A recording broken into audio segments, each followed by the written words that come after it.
ഈ channel subscribe ചെയ്ത് bell button click ചെയ്യൂ.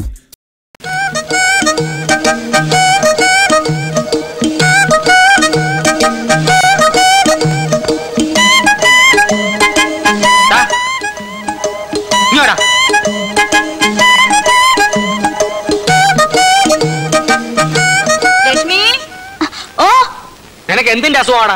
രാവിലെ ഇന്ന് ഗോതമ്പ് ദോശ കുത്തുന്നോ? ചേട്ടൻ എന്തിന്റെ അസുഖം? ചേട്ടനല്ല അസുഖം, അസുഖം നിനക്കാ. നീ ആരുടെ അടുത്താണ് അവിടെ നിന്ന് കൈക്കറ കാണിച്ചോണ്ടിരുന്നത്? ചുമ്മാ ഇരിക്കുന്നു ഇവിടെ. ചുമ്മാ ഇരിക്കാനാണോ നിനക്ക് ഞാൻ ശമ്പളം തരുന്നത്? നീ ഇവിടുത്തെ ആരാ? എടാ നീ ഇവിടുത്തെ ആരാന്ന്? എന്താ ഇവിടെ ഒരു ബഹളം? അയ്യരെ, ഇവൻ ഇവിടുത്തെ ആരാ? അവൻ നമുക്കെല്ലാം വേണ്ടപ്പെട്ട ഒരു പയ്യൻ. വേണ്ടപ്പെട്ട പയ്യനൊന്നും അല്ല, ഇവിടുത്തെ വേലക്കാരനാ. വേലക്കാരൻ അകത്തോട്ട് വെച്ചാട്ടെ. പാലടച്ചേക്ക്.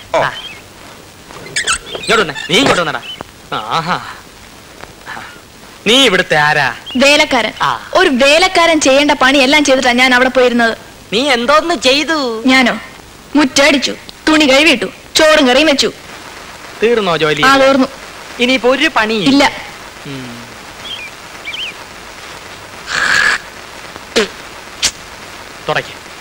ചേട്ടൻ എന്ത് പണിയായി കാണിച്ചത്? തുപ്പി. മുറ്റത്ത് തുപ്പാൻ മേലായിരുന്നോ? എനിക്കിപ്പോ ഇവിടെ തുപ്പാനാണ് തോന്നിയത്. എവിടെയാണെങ്കിലും തുപ്പുക എന്നുള്ളത് എന്റെ ജോലി, അത് തുടയ്ക്കുക എന്നുള്ളത് നിന്റെ ജോലി. കാരണം നീ ഇവിടുത്തെ വേലക്കാരനാണ്. തുടക്കടാ, തുടക്കടാ. പോയി കഴിക്കൊണ്ടോടാ. രാവിലെ എഴുന്നേറ്റ് കുളിച്ച് ഷർട്ടിനകത്ത് കയറി നടന്നോളൂ. 10 പേര് കണ്ടാലെങ്കിലും വേലക്കാരനാണെന്ന് തോന്നണ്ടേ?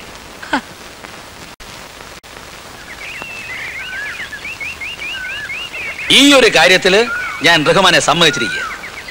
ഇത്ര ചുരുങ്ങിയ സമയത്തിനുള്ളില് ഇഷ്ടപ്പെട്ട സ്ഥലത്തേക്ക് ഒരു ട്രാൻസ്ഫർ എന്നൊക്കെ പറഞ്ഞു കഴിഞ്ഞാൽ അത് ആഭ്യന്തരമന്ത്രിയുടെ ഡ്രൈവർ നമ്മൾ അലിയച്ചാരാണ് സാർ. ഒരു ട്രാൻസ്ഫറിനെങ്കിലും പ്രയോജനപ്പെട്ടില്ലേ പിന്നെ പണ്ട് പെങ്ങളെ കെട്ടിച്ചോടത്തോണ്ട് എന്താ കാര്യം? അതെ, ശരിയാ. മണ്ണിത്തിരട്ടാ മതിയോ സാർ? ആ മണ്ണ് കുറച്ചുകൂടെ വേണം. തെക്കേ മൂലയ്ക്ക് കുറച്ച് മണ്ണിന്റെ കുറവുണ്ട്. ഉള്ളത് പറഞ്ഞാൽ ഈ മണ്ണും ചെടികളൊക്കെ നാട്ടുകാരുടെ സംഭാവന എന്നാന്ന് പറയുമ്പോ വിശ്വസിക്കാൻ പ്രയാസമുണ്ട്. ചോദിക്കേണ്ടത് ചോദിക്കേണ്ട സമയത്ത് ചോദിക്കേണ്ട രീതിയിൽ ചോദിച്ചാൽ ആരും തരും റഹ്മാൻ. പക്ഷേ ചോദിക്കാൻ പഠിക്കണം. പോലീസുകാരനെ ചോദിക്കാൻ ആരെങ്കിലും പഠിപ്പിക്കണോ സാറേ? അവന്റെ ജന്മം തന്നെ ചോദിച്ചു മുടിയാനുള്ളതല്ലേ? ഇൻസ്പെക്ടർ സാറേ, അവിടുന്ന് മനസ്സ് വിചാരിച്ച് എന്തെങ്കിലും ചെയ്തു തന്നേ പറ്റൂ. കൊച്ചെ, നീ കാര്യം പറ്റി തുറന്നു പറ. തലയും വാലില്ലാതെ അദ്ദേഹം എന്തെങ്കിലും ചെയ്യണമെന്ന് പറയാൻ എന്താ മനസ്സിലാക്കണ്ടേ? അതൊക്കെ അദ്ദേഹത്തിന് അറിയാം. ഞാൻ ഒരാഴ്ചയായിട്ട് പറയാൻ നടക്കല്ലേ സാറേ. റഹ്മാൻ, സ്വന്തം അനിയനെ വീട്ടുപറമ്പിൽ നിന്ന് പുറത്താക്കണമെന്നാണ് പരാതി. ഒരമ്മയുടെ വയറ്റിൽ നിന്ന് വന്നവർ തമ്മിൽ ഇങ്ങനെ കലയിക്കുന്നത് ശരിയാണെന്ന് ചോദിക്കും. ഒരമ്മയുടെ വയറ്റിൽ നിന്ന് വന്ന മാതിരി അല്ല സാറേ അവന്റെ കയ്യിലിരിപ്പ്. നിങ്ങളുടെ കയ്യിലിരിപ്പ് ചെയ്യില്ലെന്നാണ് അയാളെ പരാതി. സാർ, ഞാൻ പറയുന്നത് വിശ്വസിക്കൂ. എനിക്ക് വേണ്ടി ഇതൊന്ന് ചെയ്തു തന്നേ പറ്റൂ. സാറിന് പുണ്യം കിട്ടും. പുണ്യമല്ലാതെ എന്ത് കിട്ടും? അദ്ദേഹം ചോദിക്കുന്ന കേട്ടില്ലേ? പുണ്യമല്ലാതെ എന്ത് കിട്ടുമെന്ന്. എന്ത് കൊടുക്കും? അയ്യോ, ഞങ്ങൾ പാവത്തുങ്ങളാ സാറേ. ആ, ഒരു 500 രൂപ കൊണ്ടൊന്നല്ല ശരിയാകാം. അയ്യോ എന്ന് വേണമെങ്കിൽ എനിക്ക് പറയാം. പക്ഷെ ഞാനത് പറയില്ല. അത് സാറ് ചോദിക്കും. പിന്നെ നന്നായി ആലോചിച്ച് പറ. സാറ് സാറിന്റെ മനസ്സ് തുറന്നു പറഞ്ഞാലല്ലേ എനിക്ക് എന്റെ മനസ്സ് തുറക്കാൻ പറ്റൂ. എന്ത് പണി ചെയ്താ നിങ്ങൾ കഴിയുന്നത്? 5-8 പശുക്കളുണ്ട് സാറേ. അതിന്റെ പാല് വിറ്റാ ഞങ്ങൾ കഴിയുന്നത്. പാല് നിങ്ങൾ എടുത്തോ? ചാണകഞ്ഞുണ്ടോ? ചാണകോ? ഈ സമയത്ത് കുറച്ച് ചാണകപ്പൊടിയുടെ കറികളുണ്ടല്ലോ. ഈ ചെടികളുടെ ഗെറ്റപ്പ് വേറെ ആയിരിക്കും. അയ്യോ, ചാണകം എത്ര വേണേലും കൊണ്ടുവരാം. ചെല്ലേ റഹ്മാൻ സാർ, ചോദിച്ചു വാങ്ങുന്നത് എന്തും കൈക്കൂലിയാണെന്നാണ് അമ്മ പറയാറുള്ളത്. അപ്പൊ ആ നിലയ്ക്ക് ചാണകവും കൈക്കൂലിയാണ്. ഇപ്പോഴാണ് സാർ എനിക്കൊരു കാര്യം ബോധ്യമായത്. ചോദിക്കേണ്ടത് ചോദിക്കേണ്ട രീതിയിൽ ചോദിക്കേണ്ട സമയത്ത് ചോദിച്ചാൽ ചാണകവും കിട്ടുമെന്ന്. റഹ്മാൻ സാർ, ഇതിന്റെ ഒന്നും ആവശ്യപ്പെട്ടില്ല.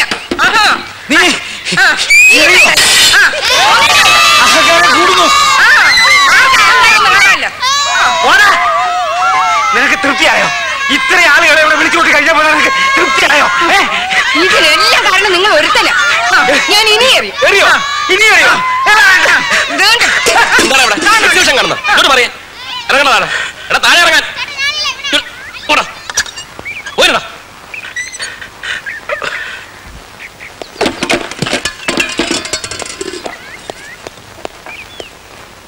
ഇന്ന് ഹരികഥാ കാലക്ഷേപം നേരത്തെ തുടങ്ങിയോ?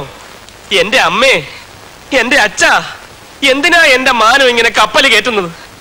1950 എന്ത് സംഭവിച്ചെന്നാ? 50 അല്ലടാ മോനെ, 54 നീലക്കുയിൽ റിലീസായ ദിവസം നിന്റെ അമ്മ സിനിമ കാണാനായിട്ട് ഒരുങ്ങി ഇറങ്ങിയപ്പോ സുഖമില്ലാതെ കിടന്ന എന്റെ അമ്മ പോകണ്ടെന്ന് പറഞ്ഞു. അന്ന് കാമാനൊരക്ഷരം മിണ്ടാതെ കണ്ണീര് ഒലിപ്പിച്ചു നിന്ന നിന്റെ ഈ അമ്മ ഇന്ന് നേരം വെളുത്തപ്പോ മുതല് ദംഷൈ കാണിച്ച് എന്റെ പേര് ചാടി കയറ്. അമ്മേ, ഞാൻ ജനിക്കുന്നതിന് മുമ്പ് നടന്ന കാര്യം ജനിക്കുന്നതിന് മുമ്പ് തന്നെ തീർത്തുകൂടായിരുന്നോ?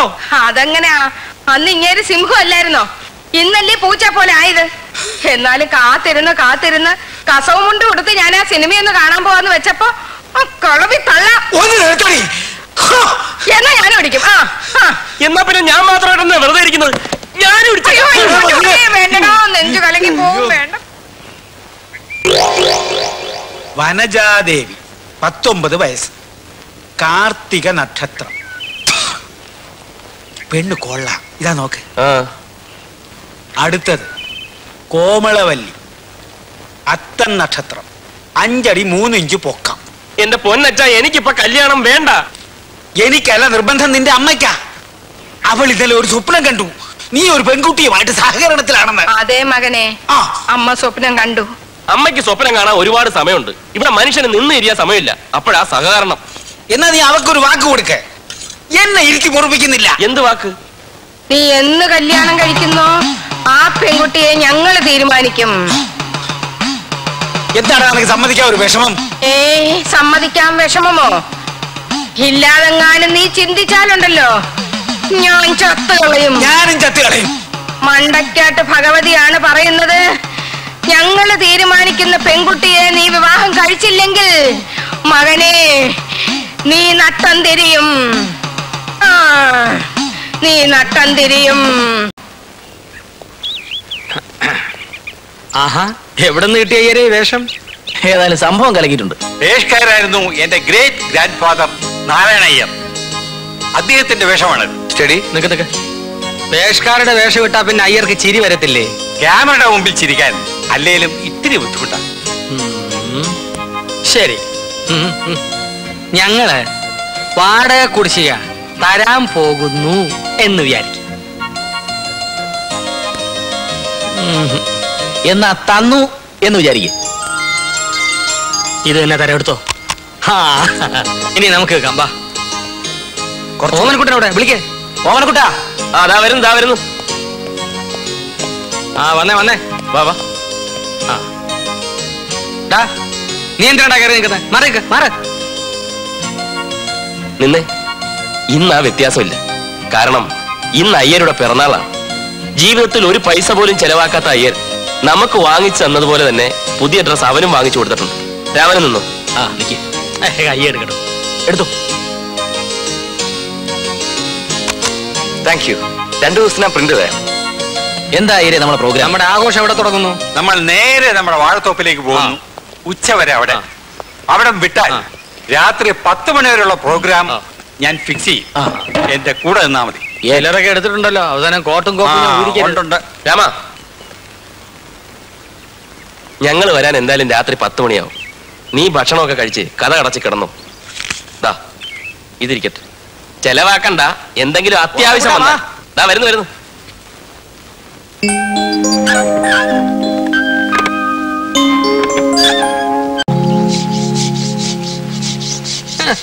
പോളിയസ്റ്റർ ഷർട്ട് ഇട്ടോണ്ടേ കുളിമുറി തേച്ച് എഴുതത്തുള്ളൂ. നിന്റെയൊക്കെ നിലവാരം അതായി പോയല്ലോടാ. ചേട്ടൻ എന്താ നഷ്ടം? ഞാൻ പണി ചെയ്താ പോരെ? നീ പണി ചെയ്യുന്നുണ്ട്. രാവിലെ 1.5 ഉപ്പുമാവ് അടിച്ച് കയറ്റിയതില്ലോടാ. ഒന്ന് അമർത്തി ഉരയ്ക്കടാ, മസിലൊക്കെ പെരുവട്ട്. രാമനിവിടെ ഉണ്ട്. കുളിമുറി ഒന്ന് കഴിക്കാന്ന് വെച്ചു. തേക്ക്.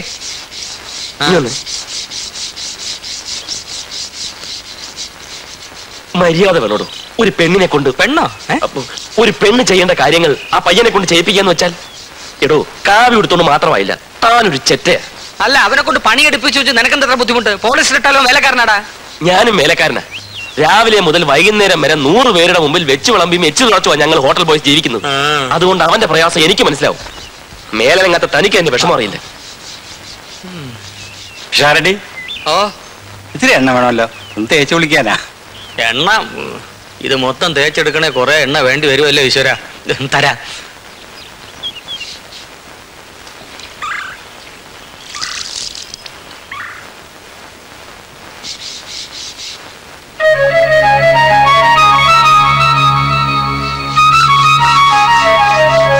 എനിക്കൊരാളെ ഒറ്റക്കിട്ടിങ്ങനെ പണിയെടുപ്പിക്കുന്ന കണ്ടോണ്ടിരിക്കാൻ ബുദ്ധിമുട്ടാ. എന്റെ സ്വഭാവം അങ്ങനെ. ചേട്ടന്റെ നല്ല സ്വഭാവമാ പിശാരടി ചേട്ടൻ. നോക്കിക്കോ, അനുഭവിച്ചോളൂ.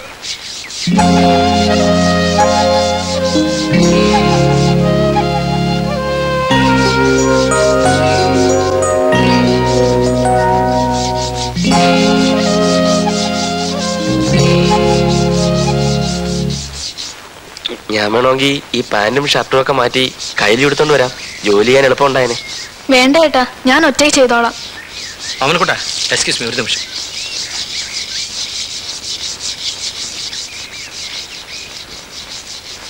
എടാ, ഞാൻ ചെറ്റയാണെ നീ കൊടും ചെറ്റയാ. എന്താ കാര്യം? തമിഴിൽ ഒരു പാട്ടുണ്ട്, കണ്ണദാസൻ എഴുതിയത്. എന്താ? പരമശിവൻ കഴുത്തിലിരുന്ന് പാമ്പ് കേട്ടത് ഗരുഡ സൗഖ്യമാ. യാരും ഇരിക്കുമിടത്തിൽ ഇരുന്നു കൊണ്ടാൽ എല്ലാം സൗഖ്യമേ ഗരുഡൻ ചൊന്നത്. ആരാ ഇരിക്കേണ്ട തരത്തിരുന്നത്? നീ.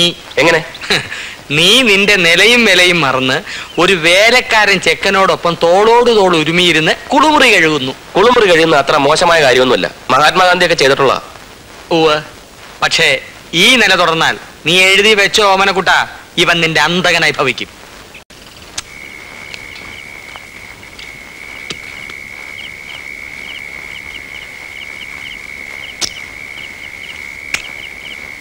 വിശാരണി, താൻ എന്നോട് ക്ഷമിക്കണം. തന്നെയും തന്റെ ജ്യോത്സ്യത്തെയും ഞാൻ ഒരുപാട് പുച്ഛിച്ചിട്ടുണ്ട്. പക്ഷെ എനിക്കിപ്പോ ഒന്ന് ബോധ്യമായി. നമ്മുടെ രാമനെ ഉദ്ദേശിക്കുന്ന പോലൊരു നേരികക്ഷിയല്ല. ചിത്തിര നക്ഷത്രം. എനിക്ക് ചില തെളിവുകൾ കിട്ടിയിട്ടുണ്ട്. പക്ഷെ തെളിവുകൾ പൂർണ്ണമായി കിട്ടുന്നത് വരെ ഞാൻ അവനെ വിടാനും ഉദ്ദേശിച്ചിട്ടില്ല. ജ്യോത്സ്യം ശാസ്ത്രമാണോ ഓമനക്കുട്ട? ശാസ്ത്രം ഒരിക്കലും പിഴക്കില്ല. എനിക്ക് നേരത്തെ കിടന്നേ പറ്റൂ. താൻ വേണേ പൂട്ട്. വേണമെങ്കിലോ? രാമ, വാ വാ. കിടന്നോ. അയ്യോ, ഞാൻ പാത്രം കഴുകിയില്ല. നാളെ കഴുകാം. ഞാനൊന്നും കഴിച്ചില്ല. നാളെ കഴിക്കാം. കേറ് കേറ്.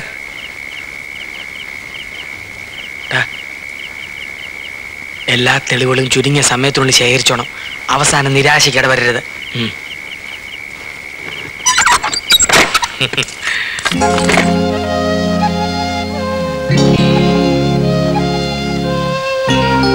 ഇയാള് കിടക്കാൻ പോവാ? ചേട്ടന്റെ പിന്നെ എന്നെ ഇയാളെന്ന് വിളിച്ചു. എന്താ ഇയാളെന്ന് വിളിക്കുന്ന ഇഷ്ടമല്ലേ? എടാന്ന് വിളിക്കുന്ന എനിക്കിഷ്ടം. അതെന്താ? ഞാനല്ലേ? ഓ, വലിയൊരാണ്. ഇങ്ങോട്ടൊന്നേ, ഞാനൊന്ന് നോക്കട്ടെ ആണിന്റെ ധൈര്യം. ഇങ്ങോട്ട്. വേണ്ട, പിശാരി ചേട്ടൻ പറയാറില്ലേ വേലക്കാരൻ എപ്പോഴും വേലക്കാരനാണെന്ന്. ഓ, വേലക്കാരൻ നിലത്തിരിക്കാമല്ലോ. അവിടെ ഇരി. എന്റെ കണ്ണിൽ തന്നെ സൂക്ഷിച്ചു നോക്കണം. കണ്ണെടുക്കാനും പാടില്ല, ചിരിക്കാനും പാടില്ല. ചിരിച്ചാൽ താനാണല്ല. ഏറ്റോ?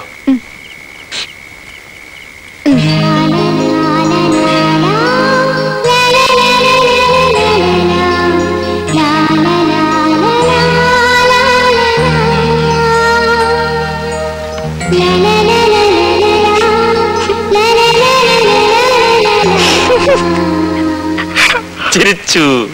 ഇല്ല, ഒരിക്കൽ കൂടി. ശരി.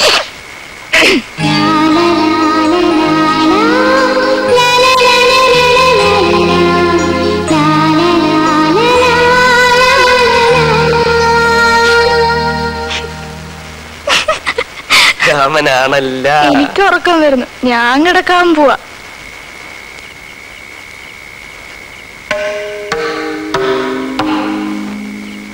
ഇയാൾക്ക് നാളെ ബീച്ചിൽ പോണോന്ന് പറഞ്ഞില്ലേ? നാളെ റെഡിയാക്കിയോ?